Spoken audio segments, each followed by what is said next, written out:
A beautiful good morning to all my dear students. Today, Mrs. Sarita Sinha welcome you online classes Satyam Shiksha Sadan of class 10 students. Dear students, before starting my chapter globalization, today I will discuss some technical terms. Okay? Now, let us come and see. First of all, I tell you, today I discuss the chapter 4 globalization and the Indian economy means भूमंडलीकरण और भारतीय अर्थव्यवस्था क्या है.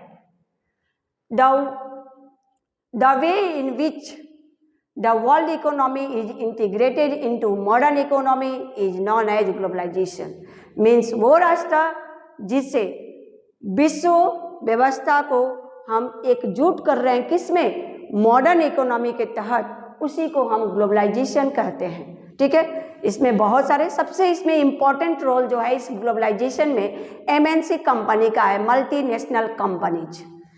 Okay, now there are some technical terms in this chapter. Let us explain one by one. First of all, globalization. What is globalization? ये भूमंडलीकरण है क्या? तो the way in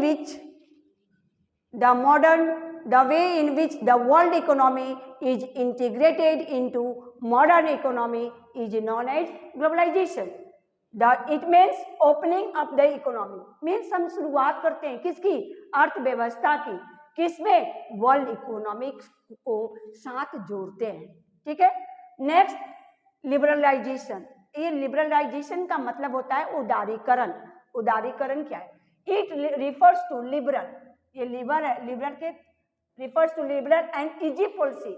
बहुत आसानी नीति है फॉर कैरिंग बिजनेस. अपने बिजनेस को आगे बढ़ाने के लिए बहुत इजी पॉलिसी है. और प्रोफेशन, एक व्यवसाय है, ऑक्यूपेशन है, विद इन और आउटसाइड द कंट्री. हम दोनों आउटसाइड द कंट्री या इनसाइड द कंट्री हम अपने बिजनेस को जारी रखते हैं, उसको कहते हैं लिबरलाइजेशन. ठीक है.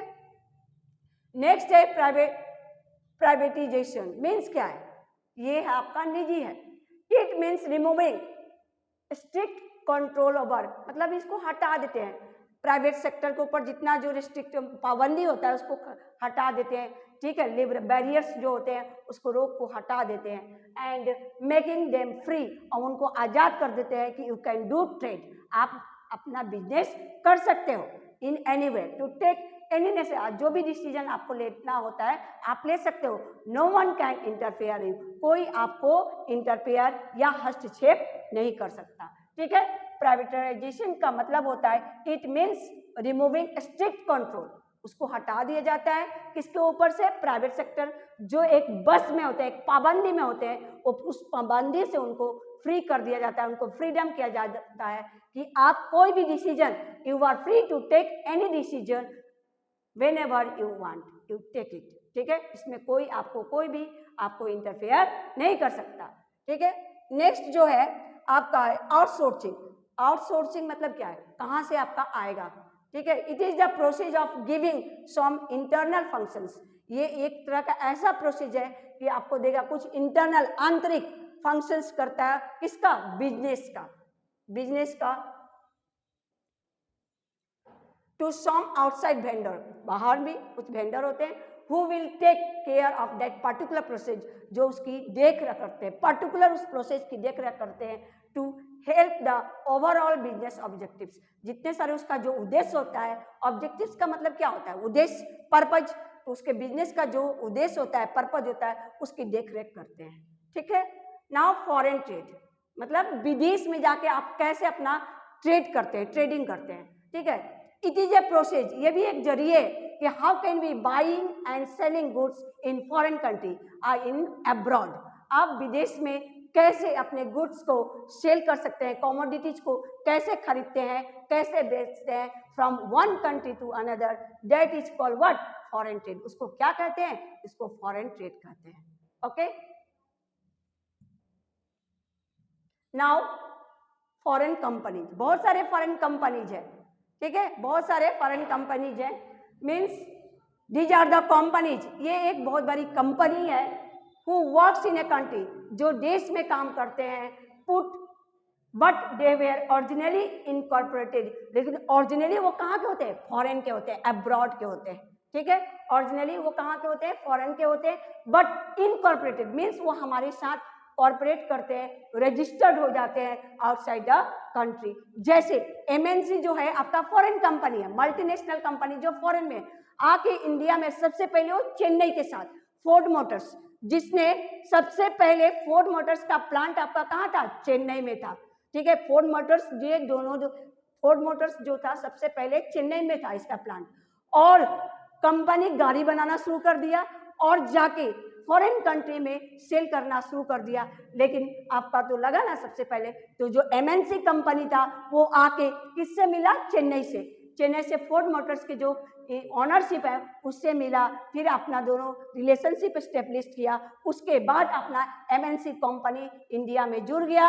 और पहले क्या करते हैं, पहले स्टेट से मिलते हैं, पहले लोकल बिजनेसमैन से मिलते हैं, उसके बाद स्टेट से मिलते हैं, उसके बाद आप कहाँ चले जाते हो, आप उसके बाद हर स्टेट से, उसके बाद डिस्ट्रिक्ट लेवल, उसके बाद आप इंटरनेशनल लेवल पर जाते हो। इंटरनेशनल लेवल पर एमएनसी कंपनी जो है इंटरनेशनल लेवल की कंपनी है। मैं बताती हूँ एक और कहानी, यूएसए का सॉफ्टवेयर कंपनी है यूएसए का, ठीक है। इंडिया ने उसकी कंपनी ली थी सॉफ्टवेयर में, और उसने सॉफ्टवेयर के जरिए बहुत सारा काम किया था। आपने एक और बात देखो, यूएसए 1610 में यूएसए ने जींस का प्रोडक्शन किया था। जींस जो आप पहनते हो उसको फैशनेबल आप समझते हो गारमेंट्स, वो सबसे पहले 1610 में यूएसए ने इसलिए किया था, वहां पे इंडस्ट्रीज था और ये लेबर के लिए किया गया था, जो चिप और सस्ते लेबर वहां पे पहन के काम करते थे। और सबसे पहले उसका कॉस्ट जो था 6500 उसका पड़ा था, प्राइसेस टैग लगा, एमएनसी का सेल हुआ, लेकिन वो प्रोडक्ट कहाँ बनता था, इंडिया में, और लगा टैग किसका,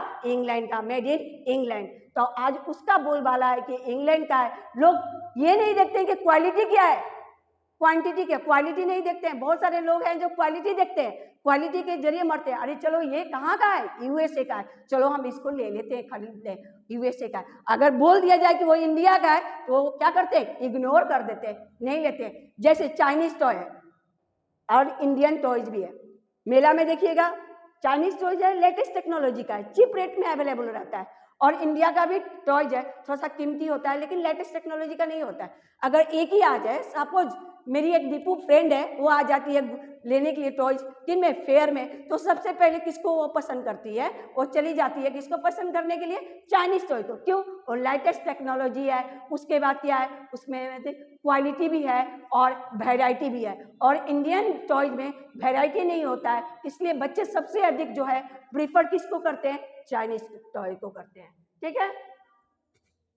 नेक्स्ट जो है फॉरेन इन्वेस्टमेंट, जो भी कंपनी आके अपना जो कैपिटल इन्वेस्ट करता है उसको क्या कहते हैं, और उसको क्या करते हैं, इन्वेस्टमेंट करते हैं। तो यहाँ पे फॉरेन कंपनी, फॉरेन इन्वेस्टमेंट मतलब एमएनसी, एमएनसी जो मल्टीनेशनल कंपनी है वो आके इन्वेस्टमेंट किया, यहाँ पे लिखा हुआ है एनी इन्वेस्टमेंट्स मींस फाइनेंशियल, कोई भी इन्वेस्टमेंट करता है कौन, एमएनसी करता है, मल्टीनेशनल कंपनीज करता है, उसी को कहते हैं फॉरेन इन्वेस्टमेंट, ठीक है। I think so concept is clear. Now call centre, ये आप सभी जानते हो, कॉल सेंटर ये बिजनेस प्रोसेस आउटसोर्सिंग है, ये भी एक ऑर्गेनाइजेशन है, बिजनेस प्रोसेस आउट ऑर्गेनाइजेशन का। क्या कॉल सेंटर, आप जानते हो हर जगह कॉल सेंटर अवेलेबल है, ठीक है। It is A part of BPO, ये भी एक बिजनेस प्रोसेस आउट ऑर्गेनाइजेशन है, विच स्पेशली डील्स, वो डील्स मीन्स व्हाट, सौदा करना, सौदा करता है कस्टमर्स को। आप जब भी करते हो तो रिसीव करते हो, वहाँ पे रिसेप्शनिस्ट ऑलरेडी अवेलेबल होते हैं। In case of inbound and outbound means बाहर से भी जो आते हैं इंफॉर्मेशन और जो यहाँ से भी भेजना होता है इंफॉर्मेशन, वो क्या करते हैं, एक दूसरे को इन्फॉर्म करते हैं, ठीक है। Now world trade organisation, India का वर्ल्ड का नंबर 1 जो है ऑर्गेनाइजेशन सेंटर जो है अमेरिका है, world trade organisation trading centre है इंडिया, वर्ल्ड का अमेरिका। तो वर्ल्ड ट्रेड ऑर्गेनाइजेशन जिसको हम WTO के नाम से जानते हैं, it was started at the initiative means starting point, ठीक है, initially by of the development countries. India तो डेवलप्ड कंट्रीज नहीं है, डेवलप्ड कंट्रीज कौन है, यूएसए है, चाइना है, जापान है, there are many countries.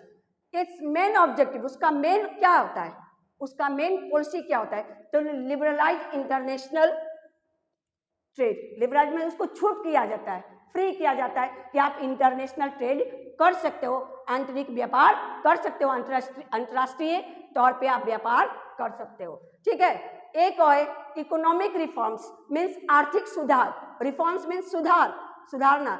Economic reforms या न्यू इकोनॉमिक पॉलिसी, जिसको कहते हैं नया अर्थव्यवस्थिक policy. This policy is adopted by the government of India. ये पॉलिसी जो है ये किसके द्वारा अडॉप्ट किया गया था? हमारे भारत सरकार के द्वारा। सिंस जुलाई 1991 में। कब? जुलाई 1991 में ये जो है इकोनॉमिक रिफॉर्म्स या न्यू इकोनॉमिक पॉलिसी को अडॉप्ट किया गया था 1991 में। इसका जो मेन फीचर्स था, इसकी फीचर्स मीन्स इस इम्पोर्टेंट फीचर्स जो था क्या था? लिबरलाइजेशन, वैसे मैंने बताया था, उदारीकरण, प्राइवेटाइजेशन आपको निजी बताई थी मैं, और ग्लोबलाइजेशन जिसको LPG भी कहते हो, liquefied petroleum gas. That's all, my dear students. Today I conclude my points. Next video I will tell you later topics. Goodbye. Take care.